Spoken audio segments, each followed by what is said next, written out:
अब हम जो क्वाड्रेटिक इक्वेशन है उसका अगर हमने रूट निकालना है, एक तो फार्मूले से निकाल सकते हैं हम, एक तरीका वो सीखा हमने। एक तरीका ये है कि जो दे रखी है क्वाड्रेटिक इक्वेशन हमें, उसकी जो मिड टर्म है उसको हम दो पार्ट में बांटकर यानी कि स्प्लिट करके जो है वो उस तरीके से जो है रूट्स निकाल सकते हैं। क्वाड्रेटिक इक्वेशन के दो रूट होते हैं, क्योंकि इसकी डिग्री 2 है इसलिए 2 ही रूट होते हैं। तो एक एग्जाम्पल अभी हमारे सामने है और वो सिंपलेस्ट एग्जाम्पल है जिसमें एक्स स्क्वायर का जो कोएफिशिएंट है वो -3 है, एक्स का कोएफिशिएंट -10 है और कांस्टेंट टर्म भी जमा में है -8, ये बराबर है 0 किया हुआ है। इसका हमने रूट्स निकालने इसके इस क्वाड्रेटिक इक्वेशन के 3x² + 10x + 8 बराबर है 0। और तरीका लगाना है मिड टर्म को दो भागों में बांटकर। तो मिड टर्म जो है वो जमा का 10x है, मिड टर्म जमा की 10x है। और ये जो इस तरह से हमने इसके दो टुकड़े करने हैं, जैसे कि इधर किए हमने नीचे आके, तो ये टुकड़े एक खास योजना के तहत जो है हम करेंगे। बड़ा इंटरेस्टिंग ये चीज है। इसके लिए हमें देखना है कि जो जिसके हमने दो टुकड़े करने हैं वो मिड टर्म जमा का 6x है। अब देखिए पहली टर्म क्या, जमा के 3x² हैं। आप चाहें तो x² भी ले सकते हैं, इसमें कोई दिक्कत नहीं रहेगी हमें। और लास्ट में जमा का 8 है।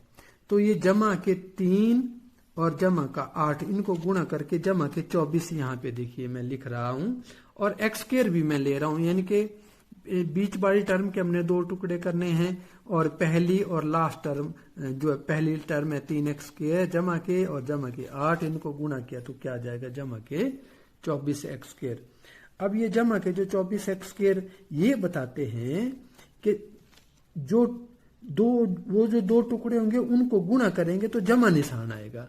तो ये देखिए दो टुकड़े जब करेंगे तो जमा निशान आना चाहिए। जमा निशान दो निशानों को गुणा करने पर तब आता है यदि दोनों जमा हो या दोनों ही माइनस हो, क्योंकि जमा गुणा जमा जमा होता है, माइनस गुणा माइनस भी जमा ही होता है। ये क्या कह रहा है, जिसके हमने दो टुकड़े करने वो जमा 10x है और जिसके टुकड़े करने वो जमा में है, तो इसका मतलब इसके दोनों टुकड़े जमा में होंगे। क्यों? क्योंकि गुणा करके हमें जमा चाहिए।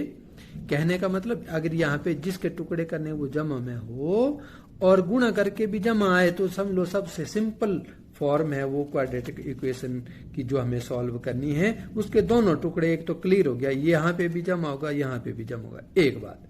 दूसरी बात, अब देखिए x आप अपनी मर्जी से लिख सकते हैं। x यहाँ पे x अपनी मर्जी से लगा लिया, x यहाँ पर अपनी मर्जी से लगा लिया, ये खाली अभी कुछ नहीं भरेंगे इसमें। तो x तो गुणा, देखो एक दो चीजें क्लियर होगी, जमा गुणा जमा जमा, x गुणा x² तो अब क्या देखना हमने, अब वैसे इस तरह से इनको इकट्ठा करें तो 10 आए और गुणा करें तो 24 आए। तो बहुत सारे जैसे 12 दूने 24 होते हैं, परंतु 12 और 2 जमा करेंगे तो वो 14 होते हैं। फिर 6 चौके 24 अपने आप 6 4 जा 24 होते हैं। तो ये 6x और 4x हमने भरा, तो हम देखेंगे ये जमा करके देखिए 10x जमा के आते हैं और गुणा करके जो जमा के 24x² हो गए। तो ये सीधा सिंपल जो है वो तरीका है। ये हमने अब जमा 10x की जगह क्या लिखेंगे, जमा 6x जमा 4x, तो ये हमने लिख दिया 3x²। वैसे ही 10x की जगह ये दो चीजें लिख दी, बाकी अगला जमा 8 बराबर है 0 वैसे लिख लिया। अब एक चीज ये कॉमन, ये में एक्स्ट्रा जो है काम जो है वो ये जनरली नहीं करना होता, ये सिर्फ समझने के लिए है। तो ये देखो 3x² और यहाँ पे 6x है, तो इसमें हम चीज एक देखेंगे इसमें कि ये 3x और x को गुणा करेंगे तो ये देखो 3 और x², यहीं से देखो ये 3x को 2 से गुणा करेंगे तो 6x बना। इसका मतलब क्या, ये देखो पहली दो टर्म में जो चीज होती है उसको बोलते हैं कॉमन। ये देखो कॉमन है, 3x कॉमन है, ये हमें कुछ काम आएगी। ठीक इसी तरह से अगली दो टर्म में देखना है, ये 4 × 4 4 दूने 8, मतलब 4 1 जा 4 4 2 जा 8, ये चीज है। देखो 4x कैसे बना, 4 × x, और 8 कैसे बना, 4 × 2। अगर यहां से मैं 4 हटा लूंगा तो क्या नजर आएगा हमें, अगर मैं यहां से ये 4 हटा लूंगा तो यहाँ पे मुझे सीधे x जमा जो नीचे नजर आए वैसे आएगा। इसी तरह से ये देखो 3x हमने, ये 3x इधर ये मैं हटा लूं, एक बार लिख लूं, ऐसा करते हैं हम, इसको बोलते हैं कॉमन लेना। तो ये बच गया सिर्फ x, इसका भी मैंने ये 3x पूरा ले लिया और इसका क्या बच जाएगा, ये जमा के 2। तो ये सिंपलेस्ट है, 3x मैंने बाहर लिख लिया ब्रैकेट में, इसको बोलते हैं कॉमन ले लिया। तो अगली चीज जो ये दो चीजों से क्या बच गया, यहां से x ये लिख लिया, फिर जमा है, फिर ये 2 लिख लिया।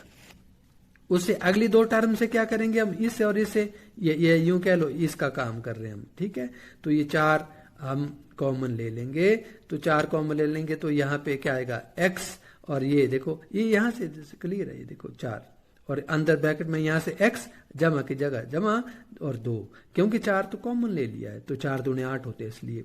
तो ये और एक कंडीशन, ये आपका क्वेश्चन सही हो रहा है अगर, तो ये चीज जो है, और ये देखो x जमा 2 यहाँ पर भी है, x जमा 2 यहाँ पर भी है, अगर ऐसा आ गया तो इसका मतलब आप जो है वो सही चल रहे हैं। तो इसको बोलते हैं फर्दर कॉमन हो गया, ये x जमा 2 इस पहली चीज में भी आ गया, ये देखो इसमें भी है, इसमें भी और इसमें भी है। तो ये एक बार लिख लिया, तो यहां से क्या बच गया 3x, अगली ब्रैकेट में ये देखो यहाँ पे 3x और यहाँ पे जमा 4 हम ले रहे हैं। तो ये देखो ये इसको बोलते हैं ये कॉमन अपने आप में। ये देखो ये दो चीजों बन गई, x जमा 2 गुणा, ब्रैकेट का मतलब गुणा होता है 3x जमा 4, क्योंकि बीच में कोई निशान ना हो दो ब्रैकेट के, तो इसका मतलब गुणा होता है इज इक्वल टू 0। अब दो चीजों की गुणा 0 कब होती है, उनमें से एक चीज हमेशा 0 होती है, तभी गुणा जो है 0 आती है। तो अब हमें क्या पता कौन सी 0 है, अगर x जमा 2 बराबर है 0 हुई if x plus 2 is equal to 0। अब देखो होगा क्या,